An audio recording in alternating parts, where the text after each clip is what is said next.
প্রকাশ বলল, আম্মা, আমি আপনাদের সাহায্য করতে চাই। আমি কি আপনার ইন্টারভিউ নিতে পারি? আম্মা বললেন, বেটা, তোমার যা ঠিক মনে হয় করো। প্রকাশ তার ক্যামেরা বের করল। সে আম্মা এবং সীমার ইন্টারভিউ নিল। আম্মা পুরো কাহিনী শোনালেন, কিভাবে তার পেয়ারা বাগান কেড়ে নেওয়া হলো, কিভাবে মিথ্যে প্রতিশ্রুতি দেওয়া হলো, কিভাবে তিনি কোনো ক্ষতিপূরণ পাননি এবং কিভাবে আজ থানায় তাদের সাথে মারধর করা হয়েছে।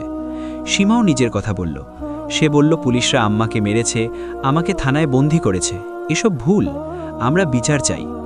প্রকাশ ভিডিও বানালো। সে আম্মার আহত হাঁটুর ছবি নিল, সীমার ফোলা চোখের ছবি নিল এবং তারপর তাদের বিদায় জানিয়ে চলে গেল। আম্মা এবং সীমা আবার নিজের ঝুপড়িতে ফিরে এলেন। দুজনে ক্লান্ত ছিলেন, বিষণ্ণ ছিলেন, নিরাশ ছিলেন। সন্ধ্যায় প্রকাশ শর্মা তার অফিসে পৌঁছালো। সে তার এডিটরকে পুরো ঘটনা জানালো। এডিটর বললেন, এটা বড় খবর, এটা পাবলিশ করো, কিন্তু আগে সোশ্যাল মিডিয়ায় দাও, দেখো কি রিয়াকশন আসে। প্রকাশ ভিডিও এডিট করল। তাতে আম্মার কাহিনী, সীমার কথা এবং পুলিশদের অত্যাচারের পুরো ছবি ছিল। সে ভিডিওটি তার সোশ্যাল মিডিয়া অ্যাকাউন্টে আপলোড করে দিল। সাথে একটা ক্যাপশন লিখল, এক গরিব আম্মার থেকে তার পেয়ারা বাগান কেড়ে নেওয়া হলো, মিথ্যে প্রতিশ্রুতি দেওয়া হলো এবং যখন তিনি বিচার চাইতে থানায় গেলেন তখন তাদের মারা হলো। এটাই কি আমাদের পুলিশ? এটাই কি আমাদের সিস্টেম? শেয়ার করুন এবং এদের বিচার পেতে সাহায্য করুন। রাত 8টা বেজেছিল। ভিডিও আপলোড হয়ে গেল। শুরুতে কিছু লোক দেখল, তারপর ধীরে ধীরে ভিডিও শেয়ার হতে লাগলো। 9টার মধ্যে 5000 ভিউ হলো, 10টার মধ্যে 50,000 ভিউ হলো, 11টার মধ্যে 2 লাখ ভিউ হয়ে গেল। রাত 12টার মধ্যে ভিডিও ভাইরাল হয়ে গিয়েছিল। 10 লাখের বেশি মানুষ দেখেছে, হাজার হাজার কমেন্ট এসেছে। মানুষ পুলিশদের গালি দিচ্ছিল, আম্মা এবং সীমার সমর্থনে দাঁড়াচ্ছিল। অনেক উকিল কমেন্ট করলেন যে আমরা এই কেস বিনামূল্যে লড়ব। অনেক এনজিও সাহায্যের প্রস্তাব দিল। পরের দিন সকালের মধ্যে পুরো শহরে এই খবর ছড়িয়ে পড়ল। টিভি চ্যানেলগুলো ভিডিও দেখাতে শুরু করল। নিউজ অ্যাঙ্কাররা পুলিশের সমালোচনা করলেন। সোশ্যাল মিডিয়ায় হ্যাশট্যাগ ট্রেন্ড হতে লাগলো, হ্যাশট্যাগ জাস্টিস ফর আম্মা। পুলিশ ডিপার্টমেন্টের ওপর চাপ বাড়তে লাগলো। মিডিয়া কুলদীপ, পঙ্কজ, সুরেশ এবং প্রদীপের নাম সামনে নিয়ে এলো। মানুষ তাদের ছবি শেয়ার করছিল, তাদের চিনতে পারছিল এবং তাদের বিরুদ্ধে আওয়াজ তুলছিল। কোর্টে আজ উপচে পড়া ভিড় ছিল। মিডিয়ার লোকজন বাইরে দাঁড়িয়েছিল, ক্যামেরা লাগানো ছিল। রিপোর্টাররা লাইভ রিপোর্টিং করছিল। মানুষ বাইরে থেকে স্লোগান দিচ্ছিল, জাস্টিস ফর আম্মা। ভেতরে কোর্টরুমে নিস্তব্ধতা ছিল। জাজের চেয়ার খালি ছিল। উকিল, পুলিশ, আম্মা, সীমা এবং প্রকাশ শর্মা সবাই উপস্থিত ছিল। কুলদীপ, পঙ্কজ, সুরেশ এবং প্রদীপ ইউনিফর্ম পরে দাঁড়িয়েছিল। তাদের মুখে ভয়ের ছাপ ছিল। তখনই দরজা খুলল। সবাই দাঁড়িয়ে পড়ল। জজ সুমিত সেনা ভেতরে এলেন। কালো কোট পরা ছিলেন, মুখ ছিল গম্ভীর, চোখে একটা গভীরতা ছিল। তিনি নিজের চেয়ারে বসলেন। সবাই যার যার জায়গায় বসল। জজ সুমিত সেনা ফাইল খুললেন। তিনি কেস পড়লেন, আম্মা বনাম কুলদীপ ও অন্যান্য। তিনি আম্মার দিকে তাকালেন। আম্মা তার সাদা শাড়িতে বসেছিলেন। তার মুখ ক্লান্ত ছিল, চোখে ছিল বেদনা। জজ সুমিত সেনা সীমার দিকে তাকালেন। সীমা তার ছেঁড়া নীল কুর্তায় বসেছিল। তার চোখ ছিল মাটির দিকে। তাকে খুব ভীত দেখাচ্ছিল। জজ সুমিত সেনার কিছু একটা অদ্ভুত মনে হলো। তিনি সীমাকে ভালো করে দেখলেন। তার মুখ, তার চোখ, তার নাক, কিছু একটা পরিচিত মনে হচ্ছিল, কিন্তু তিনি বুঝতে পারলেন না কি। জজ সুমিত সেনা কেস শুরু করলেন। তিনি আম্মাকে বললেন, আপনি আপনার কথা বলুন। আম্মা দাঁড়ালেন। তিনি ধীরে ধীরে বলতে শুরু করলেন। তিনি বললেন, মাননীয় আদালত, আমার পেয়ারা বাগানই আমার সব কিছু ছিল। সেখানে 15-20টা গাছ ছিল। আমি তাদের যত্ন নিতাম, তাদের থেকে পেয়ারা পারতাম এবং বিক্রি করে সংসার চালাতাম। 3 মাস আগে এই পুলিশরা এলো। ওরা বলল, এটা সরকারি জমি, এখানে ফ্যাক্টরি হবে, আপনি ক্ষতিপূরণ পাবেন, ফ্যাক্টরিতে অংশ পাবেন। আমি ওদের কথা বিশ্বাস করেছিলাম। আমি জমি খালি করে দিয়েছি, কিন্তু আজ পর্যন্ত আমি কোনো ক্ষতিপূরণ পাইনি।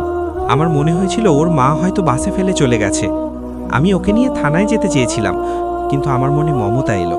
আমি ভাবলাম ওকে নিজের কাছে রেখে দিই, ওর মা এলে দিয়ে দেব, কিন্তু কেউ এলো না, তাই আমিই ওকে বড় করলাম। জজ সুমিত সেনার চোখে জল এলো। তার 15 বছর আগের সেই ঘটনা মনে পড়ে গেল। পাহাড়ি এলাকা, ধাবা, বাস আর তার হারিয়ে যাওয়া 3 বছরের মেয়ে। তিনি জিজ্ঞেস করলেন, কোন বাস স্ট্যান্ড? আম্মা বললেন, মাননীয় আদালত, ওই যে পাহাড়ি রাস্তায় আছে রামপুর বাস স্ট্যান্ড। জজ সুমিত সেনার নিঃশ্বাস প্রায় বন্ধ হয়ে এলো। রামপুর বাস স্ট্যান্ড, সেখানেই তার স্ত্রী কীর্তি সেনা বাস থেকে নেমেছিলেন, সেখানেই তার মেয়ে হারিয়ে গিয়েছিল। তিনি সীমার দিকে তাকালেন। সীমা এখনো মাটির দিকে তাকিয়ে বসেছিল। জজ সুমিত সেনা বললেন, আমি এই মেয়েটির সাথে কথা বলতে চাই। পুরো কোর্টরুম অবাক হয়ে গেল। জজ সাধারণত নিজের আসন ছেড়ে কারোর সাথে কথা বলেন না, কিন্তু আজ জজ সুমিত সেনা নিজের চেয়ার ছেড়ে নামলেন। তিনি সীমার কাছে গেলেন। সীমা উপরের দিকে তাকালো, তার চোখে ভয় ছিল। জজ সুমিত সেনা জিজ্ঞেস করলেন, তোমার নাম কি? সীমা বলল, সীমা। জজ সুমিত সেনা জিজ্ঞেস করলেন, তোমার কিছু মনে আছে? তোমার মা কে ছিল? তোমার বাবা কে ছিল? সীমা বলল, না, আমার কিছু মনে নেই। আমি শুধু জানি আমি আম্মার সাথেই থাকি। আম্মাই আমাকে বড় করেছেন। জজ সুমিত সেনা সীমার মুখটা দেখলেন। তার চোখ, তার নাক, তার কপাল সব কিছু তার স্ত্রী কীর্তি সেনার মতো ছিল। তার হৃৎপিণ্ড জোরে জোরে ধরফর করতে লাগল। তিনি জিজ্ঞেস করলেন, তোমার বয়স কত? সীমা বলল, 18 বছর। জজ সুমিত সেনা বললেন, তোমার জন্ম তারিখ জানা আছে? সীমা বলল, না, আম্মা বলেছিলেন আমি যখন ওনার কাছে গিয়েছিলাম তখন আমার বয়স 3 বছর ছিল, তাই এখন আমি 18 বছরের। জজ সুমিত সেনা আম্মাকে জিজ্ঞেস করলেন, আপনি ওকে কবে পেয়েছিলেন? আম্মা বললেন, মাননীয় আদালত, 15 বছর আগে, গরমের সময় ছিল, মে বা জুন মাস ছিল। জজ সুমিত সেনার বুক ভেঙে গেল। তার মেয়েও 15 বছর আগে হারিয়েছিল গরমের মে মাসে রামপুর বাসস্ট্যান্ড থেকে। তিনি বুঝে গেলেন এই মেয়েটিই তার মেয়ে। জজ সুমিত সেনা নিজেকে সামলালেন, কিন্তু তার মন চাইছিল সীমাকে জড়িয়ে ধরতে, তাকে বলতে যে তিনি তার বাবা, কিন্তু তিনি নিজেকে আটকালেন। তিনি বললেন, আমি এই মেয়েটির ডিএনএ টেস্ট করাতে চাই। পুরো কোর্টরুম আবার অবাক হয়ে গেল। ডিএনএ টেস্ট কেন? আম্মা জিজ্ঞেস করলেন, মাননীয় আদালত, এটা কেন? জজ সুমিত সেনা বললেন, আমার মনে হচ্ছে এই মেয়েটি আমার মেয়ে। কোর্টরুমে নিস্তব্ধতা ছেয়ে গেল। তারপর ধীরে ধীরে মানুষ ফিসফাস করতে লাগলো। মিডিয়ার লোকজন নোট নিতে লাগলো। আম্মার চোখে জল এলো। সীমা অবাক হয়ে গেল। সে কিছুই বুঝতে পারছিল না কি হচ্ছে। জজ সুমিত সেনা আদালতের এক কর্মচারীকে ডাকলেন এবং বললেন, এক্ষুনি ডাক্তার ডাকুন, ডিএনএ টেস্ট করাতে হবে। কর্মচারী দৌড়ে গেল এবং 15 মিনিটের মধ্যে একজন ডাক্তারকে নিয়ে এলো। ডাক্তার জজ সুমিত সেনা এবং সীমার স্যাম্পল নিলেন, রক্তের স্যাম্পল। তারপর ডাক্তার বললেন, মাননীয় আদালত, রেজাল্ট আসতে 3-4 ঘন্টা সময় লাগবে। জজ সুমিত সেনা নিজের চেম্বারে চলে গেলেন। সেখানে তার স্ত্রী কীর্তি সেনার কথা মনে পড়ল, কিন্তু আজ সম্ভবত তিনি তার মেয়েকে ফিরে পেয়েছেন। জজ সুমিত সেনার চোখে জল চলে এলো। তিনি কাঁদতে লাগলেন। চেম্বারে একা, কেউ দেখছিল না। 4 ঘন্টা কেটে গেল। ডাক্তার কোর্টরুমে ফিরে এলেন। তার হাতে একটা রিপোর্ট ছিল। সবাই আবার কোর্টরুমে ঢুকল। জজ সুমিত সেনা নিজের আসনে বসলেন। তার মুখ গম্ভীর ছিল, কিন্তু চোখে ছিল আশা। ডাক্তার রিপোর্টটি জজ সুমিত সেনাকে দিলেন। জজ রিপোর্টটি খুললেন। তিনি পড়লেন, ডিএনএ টেস্ট পজিটিভ। ডিএনএ পুরোপুরি ম্যাচ করেছে। এই মেয়েটি নিশ্চিতভাবে জজ সুমিত সেনার মেয়ে।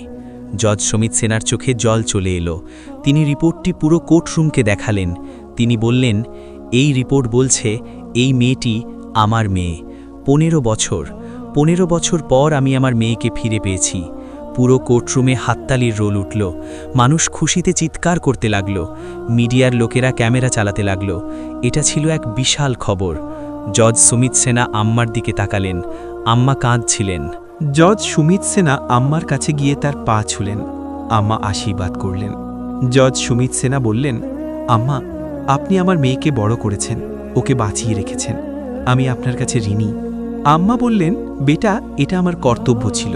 আমি খুশি যে সীমা তার বাবাকে ফিরে পেয়েছে।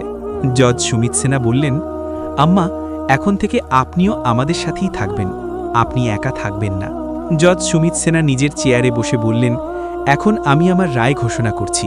পুরো কোর্টরুম শান্ত হয়ে গেল। সবাই মন দিয়ে শুনতে লাগল। জজ সুমিত সেনা বললেন, আমি জানি আপনারা হয়তো ভাবছেন আমি আমার মেয়ের জন্য এই রায় দিচ্ছি, কিন্তু তেমনটা নয়। আমি একজন বিচারক। আমার কর্তব্য বিচার করা, এবং বিচার সবার জন্য সমান, সে আমার মেয়ে হোক বা অন্য কেউ। জজ সুমিত সেনা ফাইল খুললেন। তিনি বললেন, এই কেসে পরিষ্কার যে কুলদীপ, পঙ্কজ, সুরেশ এবং প্রদীপ আম্মার সাথে প্রতারণা করেছে। তারা মিথ্যে প্রতিশ্রুতি দিয়েছে, তার পেয়ারা বাগান কেড়ে নিয়েছে, কোনো ক্ষতিপূরণ দেয়নি, এবং যখন আম্মা বিচার চাইতে থানায় গেলেন তখন তাকে মেরেছে, সীমাকে থানায় আটকে রেখেছে। এসবই বেআইনি। এটা পুলিশের ক্ষমতার অপব্যবহার এবং সমাজে ভুল বার্তা দেয়। জজ সুমিত সেনা বললেন, কুলদীপ, পঙ্কজ, সুরেশ এবং প্রদীপকে তাৎক্ষণিক প্রভাব থেকে সাসপেন্ড করা হলো। তাদের উপর 5 লাখ টাকা জরিমানা করা হলো। এই টাকা আম্মাকে ক্ষতিপূরণ হিসাবে দেওয়া হবে। সেই সাথে ফ্যাক্টরি সরিয়ে ফেলার নির্দেশ দেওয়া হলো, যাতে আম্মা আবার নিজের পেয়ারা বাগান তৈরি করতে পারেন। পুরো কোর্টরুমে হাততালির আওয়াজ গমগম করতে লাগলো। মানুষ দাঁড়িয়ে হাততালি দিতে লাগলো। মিডিয়ার ক্যামেরাগুলো ঝলসে উঠল। এটি ছিল একটি ঐতিহাসিক রায়। এক গরিব আম্মা বিচার পেয়েছিলেন, অপরাধী পুলিশদের শাস্তি হয়েছিল এবং এক মেয়ে তার বাবাকে ফিরে পেয়েছিল।